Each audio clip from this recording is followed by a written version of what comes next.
Salut les Wargamers, c'est Ivy de French Wargame Studio, votre chaîne de rapport de bataille tuto et live peinture. Aujourd'hui, je suis en compagnie de Elwood pour l'introduction des Drukhari dans la version 9 de Warhammer 40 000.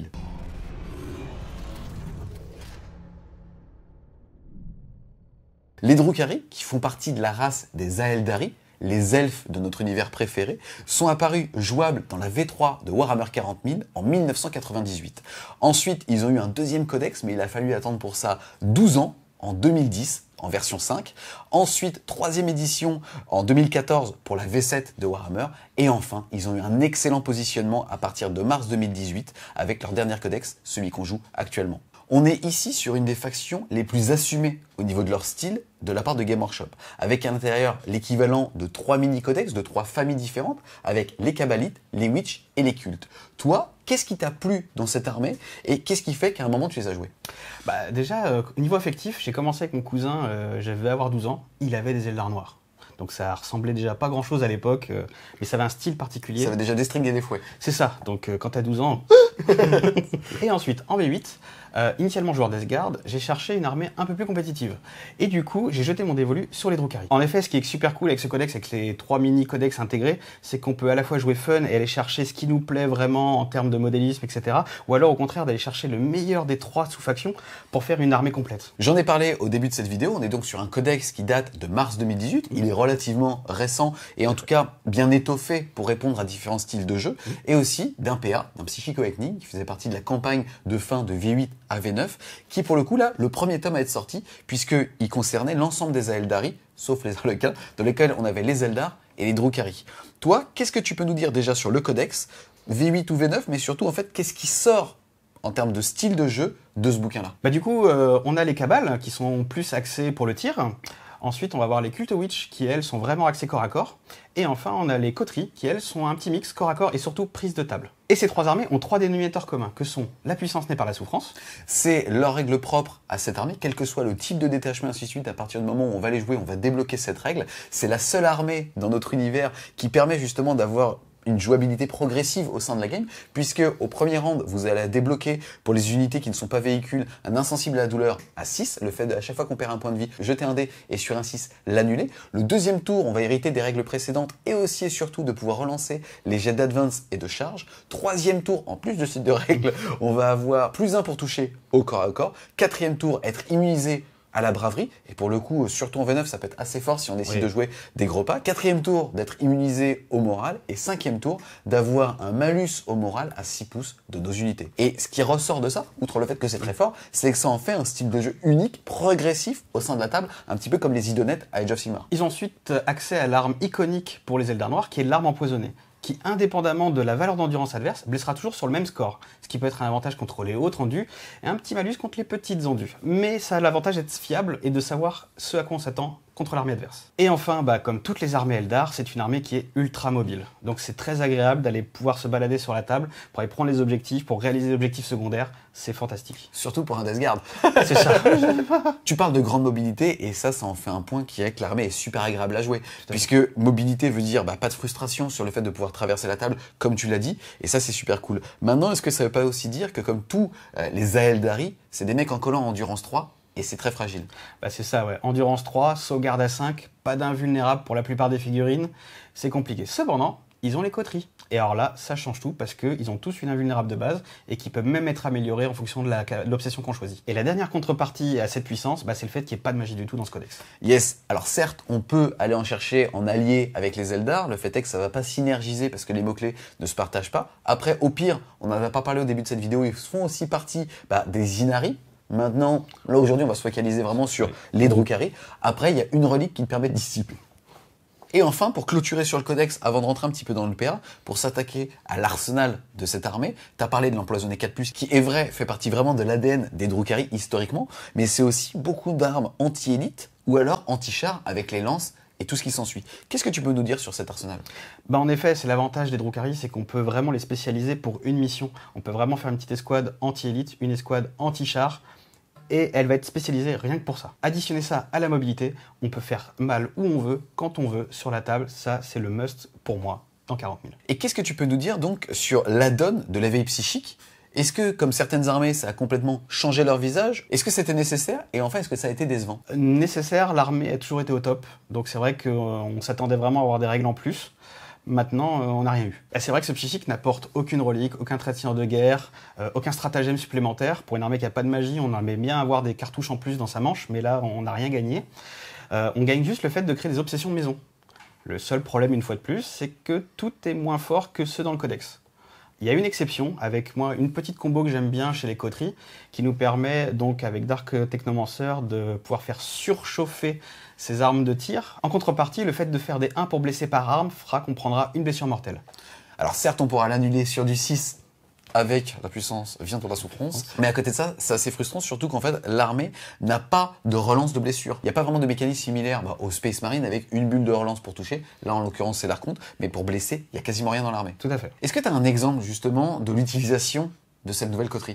Par exemple, si on a envie de jouer beaucoup de Venom et de Talos, spoiler, c'est un peu ce qui va marcher en V9, et ça nous permet d'avoir sur les canons éclateurs des Venom, de blesser à 3+, et de passer damage 2. Dans un environnement Primaris et Futur SM à 2 points de vie, il y a un petit quelque chose à tenter, je pense. Et alors, sur les Talos, déclencher la blessure mortelle sur 3+, et le D3 sur 5, c'est pareil, c'est plus du tout la même létalité. Quasiment un tiers plus. Il paraît. Enfin, il fallait bien trouver une deuxième obsession pour accompagner celle-ci. Donc moi, j'ai pensé à Experimental Création, qui permet de donner plus en force, donc ce qui est pas mal sur les Talos, qui vont pouvoir passer avec leur macro scalpel à force 8. Donc c'est un palier qui est vachement bien pour entamer les chars au corps à corps, parce que damage 2, avec 5 attaques chacun, on commence à faire des trucs sur des chars. Et ça permet aussi, quand on a plus d'endurance que son adversaire sur les armes empoisonnées, d'avoir le plus 1 pour blesser encore une fois. Pareil, les Vrax ont tendance à avoir endurance 5, donc ça devient assez facile de blesser du marine sur 3+, et non plus 4. En tout cas, le fait dans un PA de pouvoir créer ses propres obsessions, c'est un truc qui est super cool, dépendamment de son humeur, de son adversaire. Si on veut un petit peu ramollir sa liste ou tester un nouveau style de gameplay, apporte pas mal de rejouabilité. Maintenant, les deux seules obsessions dont tu viens de nous parler sont les seules choses fortes qui ressortent de ce PA. Et donc, c'est un petit peu décevant. Ensuite, si on veut vraiment maintenant se focaliser sur la V9, on va parler un petit peu des grands changements qui arrivent. On commence ni plus ni moins par la migration des coups en points de la V8 à la V9. Qu'est-ce que t'en as pensé, toi? Là, c'est clairement la douche froide. On est sur une des armées qui a pris le plus cher en points, je trouve, avec Leto. Du coup, on se retrouve à, si on veut prendre la même architecture de liste en V8 et la transposer en V9, on prend tout de suite 300 à 400 points dans la vue. C'est juste plus sortable du tout. Donc, il va falloir se réinventer en V9, réinventer un peu le gameplay ou réinventer les choses qu'on connaît déjà. Ce qui est une bonne chose, c'est un nouveau jeu. Ça va être un nouveau jeu pour les joueurs de Uruk-hai et c'est pas forcément désagréable pour des joueurs comme moi qui aiment bien tester un peu ce qui se passe à droite à gauche. En tout cas, je trouve que c'est plutôt positif, même si ça peut être frustrant en tout cas pour les joueurs V8 qui vont passer à la V9. Aujourd'hui, les nouveaux joueurs V9 vont en tout cas devoir aller dans leur codex et creuser un petit peu les datasheets, ce qui est une excellente chose. Et ça va sortir un petit peu du spam des 3 unités de grotesque qui ont performé en V8, alors que pendant un certain temps, et après la létalité étant montée, ça marche un petit peu moins bien. Mais là, justement, avoir des armées qui vont encore peut-être plus s'orienter sur le glass cannon à base de, justement, de véhicules qui bougent vite, qui vont être capables de tirer très fort. Tu nous parleras tout à l'heure du Venom. On est aussi dans l'ère, justement, des Kinder Surprise, où ce qui fonctionne très bien sur le méta américain, c'est des Venom avec des Vrax dedans. On n'en a pas parlé, mais un des avantages en fait du codex, c'est que les transports ne doivent pas nécessairement transporter des gens de leur propre cabale, de leur propre witch ou alors de leur propre coterie. Et ça va permettre vraiment d'aller faire des mélanges qui vont être très intéressants et qui vont, je pense, bien répondre, quelles que soient les difficultés, dépendamment des listes qu'on va avoir envie d'affronter. Autre changement majeur avec la migration V8-V9, c'est les points de commandement. Historiquement, il fallait aller chercher des détachements pour pouvoir se faire un pool de points de commandement. Maintenant, en 2000, on commence avec 12 et on va acheter ces détachements. Historiquement, on était sur une armée qui pouvait en avoir beaucoup, déjà avec des traits de seigneurs de guerre qui en généraient des 3, le fait d'avoir des détachements quasi les moins chers du jeu avec les cabales à 30 points les 5. Comment est-ce que ça va alors se traduire en V9? Clairement, quand on regarde comme ça va être un nerf, quoi. On commençait avec 18 points de com, on avait le petit trait de seigneur de guerre pour en avoir des 3 en plus, donc on partait avec un gros pool, ce qui était agréable pour lancer la partie. Maintenant, quand on fait le compte, aujourd'hui on commence avec 12, il y a 5 tours, 12 plus 5, 17, on en perd 1. Et par contre, un gros avantage avec les points de commandement aujourd'hui, c'est que les Drukhari, c'est la seule armée qui va pouvoir faire 3 détachements, combiner 3 obsessions pour faire des combos, et que ça soit gratuit. Yes, puisque leur règle aujourd'hui est qu'ils peuvent faire 3 patrouilles, et que ça va coûter 0 PC. Ou en tout cas, ça va leur coûter, mais on va leur rembourser. Tout à fait. Il y aura 2 points de remboursés pour le seigneur de guerre et 4 points de remboursés par le fait de jouer 3 patrouilles. Pour conclure, c'est ce qui va nous permettre, par exemple, de faire jouer fun, de jouer une patrouille de chaque sous-codex, mais aussi, peut-être même, d'aller faire 3 patrouilles de la coterie, mais pour aller chercher des traits qui nous intéressent, pour commencer à tout combiner et avoir des choses qui tirent plus fort, des choses qui résistent mieux sur la table en restant monominidex. Autre point majeur de cette version, c'est les nouveaux décors. Le fait d'avoir des occultants ou alors d'avoir des zones d'effet qui vont diminuer la capacité de tir des unités qui ciblent une figurine, ça, est-ce que c'est un avantage ou un inconvénient? À noter quand même que les Drukhari sont une des armées dans lesquelles il n'y a pas de tir indirect. Non, il n'y a pas de tir indirect, mais avec notre mobilité, on peut aller chercher des angles de tir que d'autres codex ne peuvent pas faire. Et notamment, du coup, avec les occultants, maintenant, quasiment tout vol ou est infanterie bête. Donc, tout passe à travers les ruines, tout bouge très vite. Donc, on se retrouve à trouver des angles de tir improbables pour aller chercher l'adversaire et le déloger comme on veut. C'est vrai, et il y a même un point assez intéressant, c'est parce que l'armée, déjà, elle est mobile et elle a de la projection, ce qui ne veut pas forcément dire la même chose. Non, tout à fait. Le fait de pouvoir mettre en faible, soit via la toile, soit tout simplement via les réserves stratégiques, des unités qui ne peuvent pas le faire nativement, c'est vrai que ça va grandement aider à contourner ce genre de choses. Là, je viens de parler de mobilité et de projection. On va aussi parler donc des personnages, puisque est-ce que ça veut dire que ceux-ci vont être plus faciles à cacher? Et de notre côté, est-ce qu'on va avoir la faculté d'aller les sniper? De base, les personnages Drukhari sont des buffers. Donc, ils vont surtout être là pour aller aider leurs copains. Donc, naturellement, ils vont tendance à avoir les coller. Sauf qu'avant, où on pouvait se permettre d'avoir 6 pouces de chaque côté et se mettre 12 pouces entre deux paquets avec le QG au milieu, maintenant il va falloir resserrer un peu la formation pour en avoir 3 d'un côté, 6 pouces de l'autre. Donc, il faudra faire un petit peu plus attention qu'avant. Après, en termes de sniping, ce qui est assez intéressant, c'est qu'encore une fois, dans les 3 codex, on va avoir côté Cabal l'Archon, qui lui va avoir une invulnérable à 2. Certes, s'il la rate, elle saute, mais on peut contrebalancer ça avec une relique à 4+, qui fait que derrière, au moins, on n'est pas démuni. Côté ensuite Coterie, on est sur des mecs endurance 5 qui ont une très très bonne invulnérable, dépendamment de l'obsession. Et ensuite, la Succube côté Witch, qui elles vont au corps à corps pouvoir bien mieux se défendre, et en plus avec une relique passer invulnérable à 3. Donc, en termes de sniping, on peut quand même relativement être couvert. Donc finalement, nos QG vont être relativement bien protégés, mais quid du sniping adverse? Avec notre mobilité, ramener un petit ravageur avec son mouvement de 14, une petite advance à 8 auto, certes tiré à -1, mais il y a moyen de se placer au plus proche d'un personnage adverse pour le sniper, quoi. Autre changement majeur, c'est la modification du mot-clé vol, qui certes permet de passer à travers les figurines et les décors, mais qui maintenant, à partir du moment où on s'est fait engager, même quand on désengage, de ne plus pouvoir tirer. Ouais, le ravageur il prend cher, parce que c'était sa grosse force, c'était de tirer ses 9 tirs, même après des engagements. Mais à noter que le codex Drukhari a quand même un stratagème dans sa poche qui permet, après un désengagement, de pouvoir tirer et charger. Et a contrario, ils ont aussi les filets qui t'empêchent de te barrer. Ouais, ça on en reviendra quand on parlera des Witch. Autre changement majeur, c'est la gestion des hordes avec les règles conflagration. Ici, on a la faculté de faire des gros packs de Witch et ainsi de suite. On va pas trop en parler puisque c'est assez logique finalement de se dire que on sera plus touché par les armes et donc on est plus sujet à ça. Maintenant, on a les renforts stratégiques, on a des excellents transports qui, même s'ils coûtent un petit peu cher, sont mobiles, permettent beaucoup de tricks de jeu. Ouais. Donc ça, c'est plutôt positif. On va se focaliser à, encore une fois, comment on gagne et comment on perd une game, c'est les objectifs. On va parler maintenant des objectifs primaires. On le rappelle, on marque des points à sa phase de commandement suivante, au début de sa phase de commandement à partir du tour 2. Qu'est-ce que ça veut dire donc pour les Drukhari? Du fait de leur fragilité naturelle, on pense pas vraiment à eux pour tenir un objet sur un tour complet. Maintenant, c'est vrai que comme tu l'as dit tout à l'heure, on parle maintenant de plus en plus de Kinder Surprise. On a des bons véhicules comme le Venom qui a un malus de -1 naturellement pour se faire toucher. On peut mettre des Vrax dedans pour pouvoir prendre en super OP derrière qui vont être bien tankés.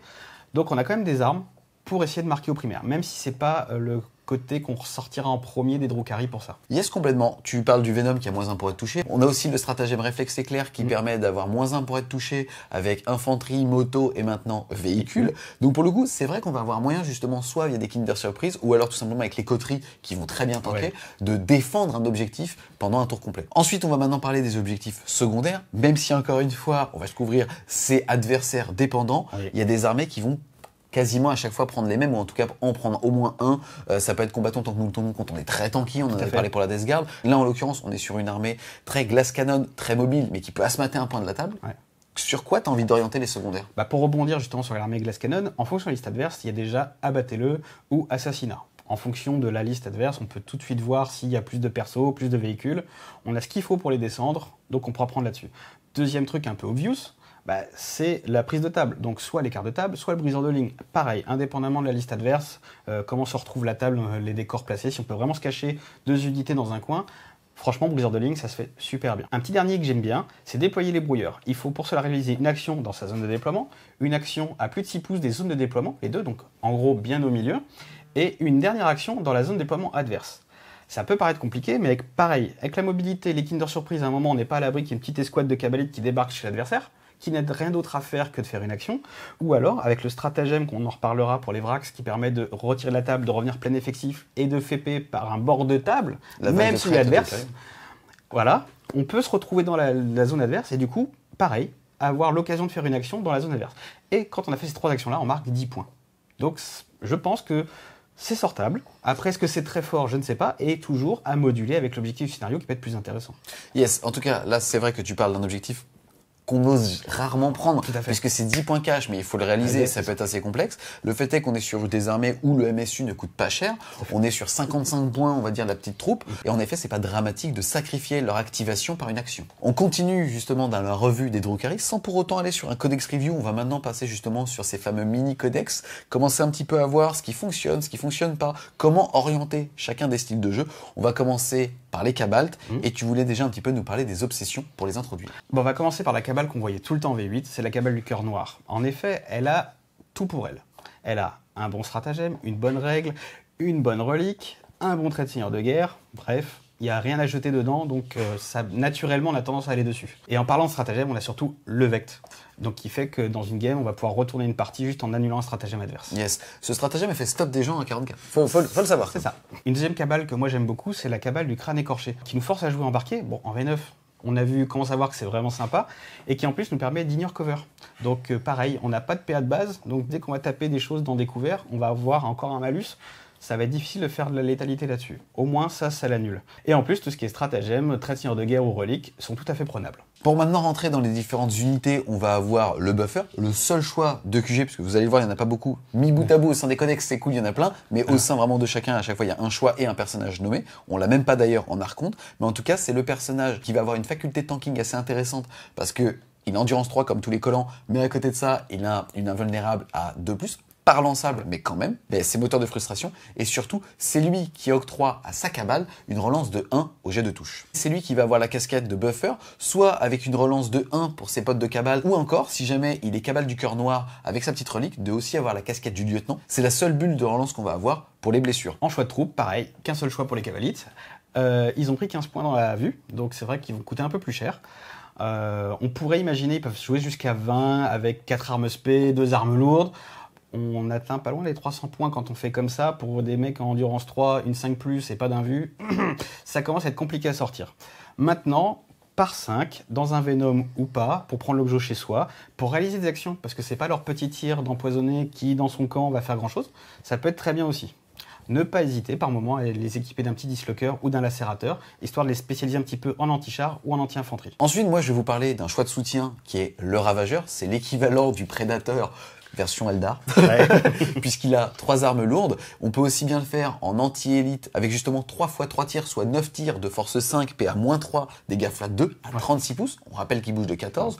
Ou alors au contraire avec 3 lances des ténèbres qui sont un excellent anti-char. La seule contrepartie, c'est que son châssis a augmenté de 35 points. Maintenant, avant, on les jouait par 3 puisqu'on jouait des bataillons. Maintenant, on les jouera par 2 puisqu'on va jouer des patrouilles. Ça en reste vraiment une excellente unité. On peut encore une fois avec le petit stratagème, comme tu l'as dit tout à l'heure, soit le faire advance auto de 8 et ce sont des armes d'assaut, ou alors, pour le rendre plus tanky, avec un stratagème, pouvoir lui faire -1 pour être touché. Donc globalement, ça en reste une excellente entrée qui, quelle que soit votre cible, et surtout sur les primaris qui sont quand même assez joués en ce moment, un excellent anti-troupe. On va maintenant passer aux avions. À noter qu'ils peuvent être joués à la fois en Cabal et en Cult Witch. Cependant, en Cabal, on a quand même l'avantage d'avoir tous les véhicules à Phinopensis. C'est quand même un petit up par rapport à un Culte Serast. Ça fait 16% de tanking en plus, et ça s'applique aussi justement aux Ravageurs dont je viens de parler. Tout à fait. Toi, en tout cas, là, tu vas nous parler du Razorwing. Qu'est-ce que tu peux nous dire sur lui? Comme le Ravageur, il a pris en points, mais comme le Ravageur, il a accès aux mêmes armes. Donc, on va avoir envie naturellement de le jouer. On n'oublie pas qu'il peut faire sur tous les fronts. Ça a beau être un aérodine sur tous les fronts, c'est des unités. Ils n'excluent pas les aérodines pour le moment. Je ne sais pas s'ils vont pas le faquer à un moment, mais à noter aussi qu'elles ont déflagration sur leurs missiles. Donc ce qui est plutôt bien, c'est qu'on avait toujours tendance à tirer avec les missiles sur de l'infanterie. Là, on va encore fiabiliser tout ça avec 3D3 tirs, donc ils vont faire 9 sur un peu de la horde de empoisonner de plus. Et enfin, le deuxième volant, c'est le Void Raven. Lui, par contre, n'a pas pris énormément de points puisqu'il a juste été boosté de 20 points. Maintenant, c'est un bombardier, ce qui est toujours très fort, le fait de survoler l'unité et rien n'empêche de le faire sur une cible qui est au corps à corps puisque c'est pendant la phase de mouvement et il suffit de l'avoir survolé, à voir si demain ça sera fac. On rappelle néanmoins pour les volants que maintenant, à partir du moment où on arrive en bout de table, ceux-ci sortent. Ouais. Et donc ça peut être aussi un excellent avantage, puisque malheureusement son arsenal est un petit peu moins séduisante, parce que 24 pouces de portée et ainsi de suite. Mais si on arrive à 9 pouces d'une figurine ennemie, d'un personnage, on va quand même pouvoir le sniper avec un petit peu de saturation. À noter que c'est quand même la seule arme force 9 aussi possible dans l'armée de Drukhari avec les faux des ténèbres. Donc ça permet d'avoir une autre arme anti-char, mais à force 9 et du coup blesser tous les enduits 8 sur du 3+, quand même. Deuxième mini-codex, deuxième mini-faction à l'intérieur des Drukhari, c'est les cultes Witch. Oui. Qu'est-ce que tu peux nous dire sur eux? Alors, au niveau de leurs obsessions, celle qui pour moi est un peu devant, c'est celle du chagrin rouge, qui nous permet d'advance ses charges. On bouge vite, on charge, enfin on advance, relançable à partir du tour 2, on charge, relançable, on voit tout de suite que l'armée va pouvoir se projeter assez loin sur la table pour venir un peu embêter l'adversaire, pour empêcher de scorer. Comme pour la cabale du cœur noir, dans cette obsession, tout est prenable, que ce soit le trait de seigneur de guerre, la relique, le stratagème. C'est pour ça qu'on aura naturellement tendance à aller la chercher. Cependant, il y a l'obsession de l'élite Esperax, qui est prenable aussi, qui est très bien si on veut la jouer, parce que c'est quand même une super figue. Et la dernière permet plutôt d'aller chercher des packs de 20 witch qui auront plus en force et qui seront surtout immunisés au moral. On ne peut pas parler des witch sans parler des drogues de combat. En gros, on va pouvoir soit de façon aléatoire sur chacune des unités définir lesquelles on va avoir pour sa partie, soit la choisir, mais alors 2 unités ne peuvent pas avoir la même. Il existe un petit stratagème qui vaut 2 PC qui fait qu'on va pouvoir doubler ses effets. Par contre, la contrepartie, c'est qu'à la fin du round de bataille, on jettera un dé pour les modèles qui ont décidé de se piquer 2 fois et sur un 1, elles prendront une blessure mortelle. Au niveau de ces drogues, il en existe 6 types. On va avoir plus 1 en force, plus 2 en mouvement, plus 2 au commandement, plus 1 à l'endurance, plus une attaque, ou alors plus 1 en force. Je l'avais pas dit celui-là? Je crois pas. Je croyais que c'est... Ok. Donc pour le coup, c'est assez appréciable. Tu as parlé de mobilité tout à l'heure. Ouais. Le fait de se dire, bah tu sais quoi, je vais, dans ma stratégie de game, avoir des motos qui vont pouvoir advance ses charges et aller loquer une unité à quasiment 30 pouces, et ben là, elles vont avoir plus en endurance. Ou alors, on va vraiment pouvoir adapter, dépendamment de ses adversaires, son plan de jeu. Ça doit figurer sur la liste, mais en général, on est capable quand même d'une partie à l'autre de pouvoir un petit peu la modifier pour se faire plaisir. Et ça, c'est un vrai trait de caractère à l'armée qui fait qu'on va avoir envie de jouer les cultes, même si en général, on aime plutôt se dire, bah, je vais faire du tir, je vais chercher de la cabale, ou alors je vais chercher du tanking, je vais chercher de la coterie. Là, ça va être justement ce qui va pimenter un petit peu ces games, et c'est super appréciable. Première unité, on va parler du QG, la succube. Elle est pas chère, elle est efficace, et moi, il y a une petite combo que j'aime bien, c'est la sangsue, qui nous permet donc de prendre le filet en pâleur, l'invue à 3, et vas-y, on va cliquer des dévastators, des éradicators, les unités par 3, là, les nouvelles SM, là, elles vont avoir du mal au corps à corps, parce qu'elles n'ont pas tant d'attaque que ça à force 4, et elle va dire, toi, tu restes là, tu tireras plus la game. Donc moi, c'est une petite combo que j'aime bien, sinon après, il y a toujours moyen de lui mettre une bonne vouge, et d'aller claquer au corps à corps. Ensuite, moi, je vais vous parler des troupes, des Witch. C'est une troupe qui est OK en termes de tarifs. Ça peut paraître un petit peu en mousse, puisque ça reste des nanettes qui vont être endurance 3, une sauvegarde à 6, mais à côté de ça, au corps à corps, elle va avoir une invulnérable à 4. Et quand on voit leurs tarifs, le fait qu'avec les drogues de combat, on peut décider de les faire passer de 3 à 4 à 4, ou alors de force 3 à 4, ou alors d'endurance 3 à 4, et ben, ça en fait une sacrée épine dans le pied. T'as parlé de l'advance et charge, on va pouvoir les jouer de 5 à 20, alors on les jouera, à mon avis, rarement à 5, mais plutôt soit à 10 dans un transport, ou à 9, comme ça on met un petit personnage dedans, ou alors carrément en gros effectif avec une attaque de flanc où le mec va être obligé de les gérer, mais peut-être un petit peu trop contraignant en termes de coups en points. Ou alors on peut aussi justement s'en servir, comme tu viens de parler justement de leur QG, là d'un électron libre avec un petit filet, et l'autre va jeter D3, toi tu vas jeter D6, ils vont pas pouvoir se désengager et ils vont relativement bien tranquilles, en tout cas beaucoup saturés au corps à corps, ça en fait quand même une super entrée. On va passer maintenant au River, l'unité la plus rapide du jeu. Elle bouge à 18, elles advance auto à 8, donc on te rappelle qu'elles peuvent advance ses charges. Et avec une charge, on se retrouve à peu près en moyenne à 35 pouces de mouvement. Donc on va au McDo, on revient et on clique quelque chose. Moi, je les aime beaucoup parce que je trouve que maintenant, on va pouvoir aller chercher des petites unités de tir, encore une fois, au tour 1, les cliquer et pour les neutraliser. Elles ont un skin de dingue. Ouais. Franchement, elles vont vite. Elles coûtent plus excessivement cher, même si elles ont mangé un petit peu tarif comme toutes les autres. Le fait est que dans une optique de jeu, d'aller faire chier l'autre ou d'aller marquer du secondaire, elles ont complètement leur place. Tout à fait. Moi, je vais vous parler de quelque chose beaucoup plus difficilement défendable, même si c'est sans nul doute la meilleure unité de tout Warhammer. Ouais. Je vais parler des Alions. C'est des Eldar en surf, donc déjà, ils puent la classe. Malheureusement, ils puent autre chose au niveau du tanking. On est sur 15 points le mono PV, sauvegarde à 5 sans invulnérable. Ouais, c'est compliqué. Hein. C'est du pain béni pour votre adversaire. Ouais. Maintenant, il bénéficie quand même de certains ups au niveau de la V9, ça va être les occultants. Ouais. La grosse mobilité fait que ça en fait une unité un petit peu one-shot. On peut les jouer de 5 à 15. Je pense qu'on les jouera plus par 5, parce que sinon on va faire pitié à son adversaire. Le fait est que, encore une fois, en ayant un plan de match, on va pouvoir les jouer, mais encore une fois, elles vont être comparées aux motos. Et c'est là où c'est plus difficile. Ce qu'elles vont avoir pour elles, c'est le fait déjà d'avoir des armes d'assaut et pas des armes à tir rapide. Et en plus de ça, de quand même pouvoir être dégâts 2 au corps à corps avec leur vouge. Ça en fait des unités, en tout cas, qui est que si votre adversaire ne choisit pas premier sang et que c'est sur la table, vous allez quand même pouvoir un petit peu le surprendre en sortant du primaris de base. Le problème, encore une fois, c'est que on a une force de moule, donc on va vouloir aller chercher la force, et si on va chercher la force, on va peut-être pas assez saturer non plus au corps à corps. Le fait est qu'on est dégâts 2, l'adversaire peut les sous-estimer, et c'est là-dessus qu'on va jouer. Pour clôturer sur les Cult Witch, il ne faut pas oublier qu'on a aussi accès aux avions, ce qui peut être sympa quand on joue full corps à corps d'avoir un petit peu de tir via les avions. Yes, on va ensuite passer justement au dernier mini-dex à l'intérieur de celui-ci qui sont les coteries. Qu'est-ce que tu peux nous dire sur eux? Alors, comme évoqué en début de vidéo, on a le PA qui apporte des petites combos sympathiques, mais on en a parlé, on passe à la suite. On va parler à la coterie que tout le monde sort, que tout le monde veut, Prophète Charnel. Encore une fois, elle a tout pour elle. Une super règle, donner un vu 4+ à toute son armée coterie, ça tank énormément. On va avoir accès à Urien Rakart, un perso pareil qui envoie propre. Il a son buff de +1 en endurance comme tous les hémonculis, mais il va aussi avoir +1 en force à tous les hémonculis.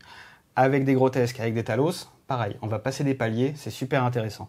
On va avoir accès à un stratagème qui permet de redéployer les Vrax. On a vu qu'en V9, aller chez l'adversaire pour aller prendre des objectifs secondaires, voire primaires qu'il aurait un petit peu oublié, ça va être fort. On va avoir accès à un trait de science de guerre qui regagne des PC, le nerf de la guerre. Et pour finir, une relique un peu game breaker qui est le Max Vexator qui dit à 6 pouces, toi tu tapes tout à la fin.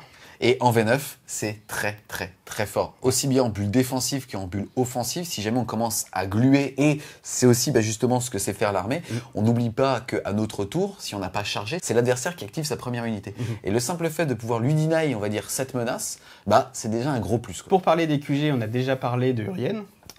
On va passer à l'hémonculi de base. Donc il a aussi son aura à 6 pouces qui permet d'augmenter de 1 l'endurance, ce qui fait tout le gameplay des coteries, associé à l'invulnérable à 4 au Philopénacis. C'est ça qui fait qu'on doit avoir une faction très tanky. Il va falloir qu'ils suivent ses petits copains qui vont courir devant un peu à droite à gauche. Pour ça, il y a un petit trick sympa, c'est de l'équiper d'un fusil vitrificateur, qui est une arme de sniper à 36 pouces, donc plus facile d'avoir quelque chose sur lequel tirer. Il va bouger, il va tirer, et derrière on va faire Fire and Fade pour un PC qui va nous permettre de bouger de 7 pouces, histoire de rattraper les petits copains qui courent devant. Alors, c'est bien, tu parles de Strict, on peut aussi l'appliquer au vrac, ça me fait la transition justement avec l'unique choix de troupe, qui est une des meilleures, on va dire, entrées du codex, et même en fait choix de troupe, c'est une troupe, donc c'est super OP, c'est pas excessivement cher, on peut les jouer par 10, on peut pas les jouer en dessous comparativement aux petits copains, le fait est quand même que on va être endurance 4, avec le bon perso, on va passer endurance 5. On va avoir 2 attaques de base. Même si c'est empoisonné 4+, c'est pas grave. On va avoir un Feel No Pain à 6, puisque la partie commence tour 1 et qu'avec la puissance, il y a de la souffrance. Et ça marche aussi. Tu as parlé du stratagème qui est énorme pour les tricks, aussi bien de redéploiement que tout simplement d'attrition. Il nous reste une figurine, pas de problème. Je la fais repop n'importe où, à plein effectif. C'est super fort. Ça, combiné avec justement les objectifs secondaires dont on parlait au début de la game, comme finalement ils tirent pas, à part avec des armes spé qui nous permettent surtout de rebouger avec des Fire and Fade, ils sont aussi très bons pour réaliser des actions. On va maintenant passer aux grotesques, qui certes coûtent un peu plus cher, mais qui ont toujours leurs avantages. Elles ont 4 points de vie. C'est un palier de points de vie qui est quand même assez intéressant parce qu'on a des damage flat 2, 3, mais pas 4. C'est assez rare. Et avec un Feel No Pain 6, quand on a un peu de chance, le fait d'annuler certaines armes, ça devient assez fort. On n'oubliera pas qu'ils bougent de 7. Qui tartinent toujours au corps à corps parce qu'avec leur gantelet ou leur épée en fonction de la situation, ça envoie, et que ça restera forcément une bonne unité. Plus à spammer, mais une bonne unité quand même. Yes, elles sont mises un petit peu maintenant directement en comparaison avec les Talos. Les Talos qui n'ont pas eu un coup en point excessif, c'est un petit peu ce qui est en train d'être super joué, on va dire, par tous les playtesters et ainsi de suite. C'est cette unité-là parce qu'en fait, elle a gagné en polyvalence. Elle va très bien tanker puisqu'on a parlé de synergie tout à l'heure avec les hémonculus, et elles en profitent complètement. Tu as parlé aussi du palier force 8 maintenant qu'on peut aller débloquer, c'est super agréable. Au niveau anti-char, on est sur des mécanismes similaires au moteur harlequin, c'est-à-dire qu'on va faire des 3 tirs et que sur du 4+, pour blesser, on fera une mortelle et sur du 6, on en fera des 3. Tu as parlé tout à l'heure de la coterie maison qui fait qu'on va baisser ce proc sur du 3 et sur du 5, et aussi au corps à corps, que ce soit avec son arme anti-véhicule ou avec justement son petit fléau, on va être capable de tout dézinguer. Ça en fait donc une unité super forte et super agréable à jouer aussi. On n'oublie pas ensuite que avec tous les mécanismes de projection de l'armée ou de renfort stratégique, on peut les faire arriver où on veut, quand on veut, et c'est quand même super appréciable. On va maintenant passer au transport. Il y en a 2. Les 2 sont très bien. Il y a le Raider qui peut transporter 10 personnes, donc qui permet d'avoir des plus gros effectifs à poser sur un objet. Et il y a aussi le Venom qui n'est pas sous-estimé parce qu'avec son champ éclipsant qui donne -1 pour toucher, fait qu'il sera plus loin à détruire pour l'adversaire, donc restera plus longtemps sur l'objectif aussi. C'est une statue d'armes empoisonnées, pareil, il faut pas l'oublier, contre pas mal d'armées, ça reste sympa.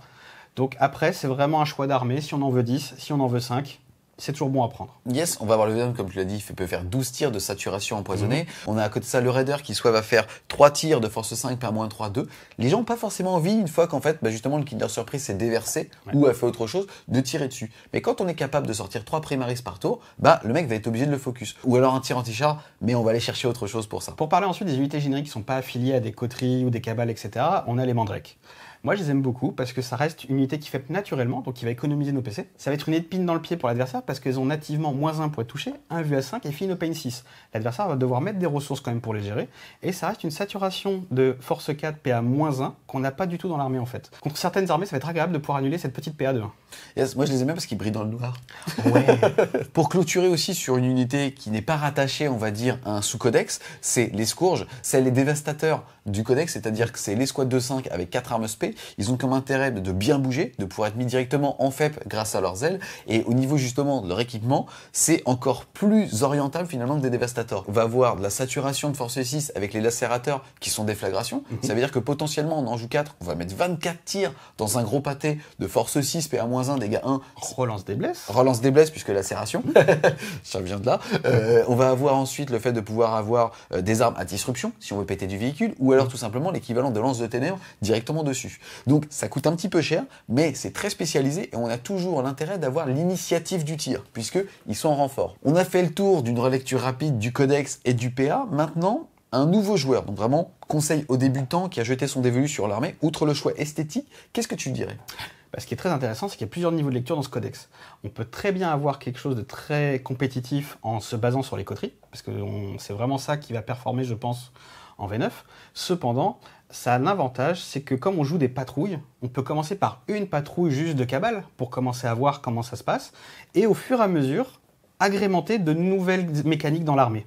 Donc c'est vraiment sympa pour un débutant qui va se focaliser sur une dizaine de figues, qui va pouvoir la jouer. Ça va être en plus compétitif à ce format, parce que les Drukhari sont vraiment par âme une armée qui fonctionne très bien à petit format, et qui va pouvoir, au fur et à mesure, découvrir de nouvelles capacités, de nouveaux gameplays, et enrichir sa collection. Yes, donc évolutif aussi bien, comme tu as dit, en collection qu'en termes de gameplay. Tout à fait.